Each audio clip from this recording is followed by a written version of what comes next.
Hello दोस्तों, तो अब हम डिस्कस करने वाले हैं इक्विलिब्रियम चैप्टर का क्वेश्चन नंबर 7, जिसमें हमसे पूछा गया है explain why pure liquids and solids can be ignored while writing the equilibrium constant expression.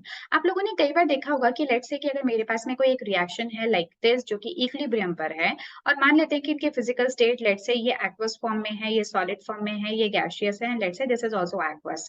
तो हम क्या करते हैं कि अगर मेरे को इसके लिए इक्विलिब्रियम कांस्टेंट बताना होता है, so I will write down the product of products concentration, जो कि इस केस में ये हो गया, divided by concentration of A जो कि एक्वस फॉर्म में है। बट यहाँ पे हम क्या कहते हैं कि आपको बी को लिखने की कोई जरूरत नहीं है, बिकॉज ये जो वैल्यू है this is almost equal to 1। तो इसकी वैल्यू 1 है तो यूनिटी है, इसका मतलब इसके होने ना होने से कोई फर्क नहीं पड़ता, दिस इज ऑलवेज कॉन्स्टेंट, इसलिए आपको इसको लिखने की जरूरत ही नहीं है। ये बात आपने मेरे से भी सुन रखी होगी और वैसे भी आपने टेक्स्ट में पढ़ रखी होगी। तो ऐसा क्या है कि बी अगर सॉलिड फॉर्म में है तो ये कांस्टेंट माना जाएगा।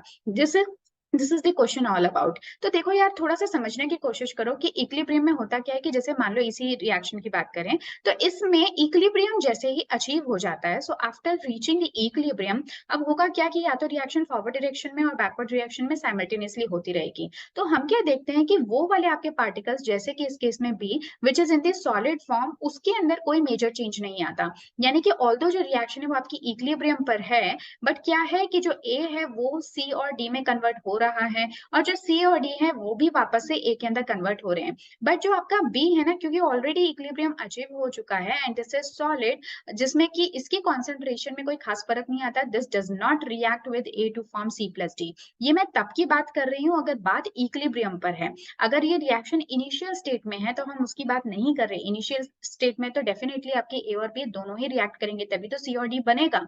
विदाउट ए की बी की प्रेजेंस के सी और डी नहीं बनेगा। बट एक बार जब इक्विलिब्रियम अचीव हो जाता है, तो ये जो आपका बी जो कि सॉलिड फॉर्म में है, ये अपनी एलिमेंटल फॉर्म में है, ये उसी फॉर्म, ये एलिमेंटल या जिस भी फॉर्म में, कंपाउंड फॉर्म में है। So this is quite very stable in its state, और ये और ज्यादा रिएक्ट नहीं करना चाहता in order to form C plus D, क्योंकि बहुत कम ही कॉन्सेंट्रेशन होती है, बहुत कम ही अमाउंट होता है जो कि इक्विलिब्रियम में फॉरवर्ड और बैकवर्ड डायरेक्शन में मूव कर रहा होता है, in which this is not going to contribute, अगर ये एक प्योर सॉलिड है या फिर एक प्योर लिक्विड है तो।